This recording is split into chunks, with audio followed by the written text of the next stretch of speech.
Salut tout le monde, c'est Mister Flèche et aujourd'hui nous allons découvrir ensemble l'histoire de la photographie. C'est parti. Ceci est la toute première photo de l'histoire. Prise en 1827 par le français Nicéphore Niepce, elle se nomme Point de vue du Gras et représente tout simplement sa maison à Saint-Loup-de-Varennes en Saône-et-Loire. Comment s'y est-il pris pour réussir la capture? Eh bien, il a déposé sur une plaque d'étain une sorte de goudron qui réagit à la lumière et a attendu plusieurs jours de pause pour obtenir un tel résultat. Par la suite, le principe est amélioré par Louis Daguerre qui remplace le goudron par de l'iodure d'argent, réduisant la pause à quelques dizaines de minutes, ce qui est déjà beaucoup plus pratique. C'est donc le 7 janvier 1839 que naît officiellement la photographie, date à laquelle les travaux de Niepce et Daguerre sont présentés à l'Académie des sciences. Bon, le noir et blanc c'est bien, mais ça serait pas mal de pouvoir capturer de la couleur aussi. C'est ce que réussit en 1861 l'anglais Thomas Hutton en superposant trois images d'un ruban ayant capté respectivement les tons rouge, vert et bleu. Ce procédé, imaginé par l'écossais James Clerk Maxwell en 1855, résultait d'études sur la vision des couleurs de l'œil humain. En effet, l'œil est plus sensible à certaines couleurs qu'à d'autres, entre autres le rouge, le vert et le bleu. Le procédé mis au point par Maxwell est aujourd'hui à la base du codage RVB qui permet à nos écrans d'afficher des millions de couleurs. En 1957, près d'un siècle plus tard, la première photo numérisée voit le jour. La prouesse est réalisée par l'équipe de l'américain Russell Kirch et la photo représente son fils tout juste né sur une résolution de 176 par 176 pixels avec différents niveaux de gris. L'utilité de cette technologie? Pouvoir transférer des données graphiques, des diagrammes et des photos vers la mémoire d'un ordinateur. En 1969, le Canadien Willard Boyle et l'Américain George Smith révolutionnent la photographie en inventant le capteur CCD, Charge Coupled Device. Il s'agit d'une plaque composée de petits capteurs, les photosites, qui permettent de convertir la lumière en charges électriques. L'image est ainsi facilement reconstituée et enregistrée numériquement. Les capteurs CCD sont principalement utilisés pour des applications professionnelles à cette époque. Les smartphones d'aujourd'hui utilisent une technologie similaire mais moins chère. En 1975, l'américain Steven Sasson invente le tout premier appareil photo numérique portable, capable d'enregistrer une image sous forme de bits dans sa mémoire. Bon, attention, quand je dis portable, l'engin pesait quand même 3,6 kg. Les photos étaient sauvegardées en noir et blanc sur des cassettes et le processus prenait 23 secondes. Autant vous dire que ce n'était qu'un prototype. En 2000, Sharp et Samsung commencent à vendre les tout premiers téléphones portables avec appareil photo intégré, démocratisant ainsi la photo numérique.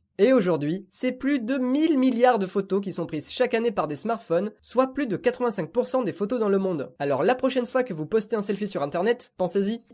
Voilà, c'est fini. Sur ce, je vous laisse et je vous dis à une prochaine fois.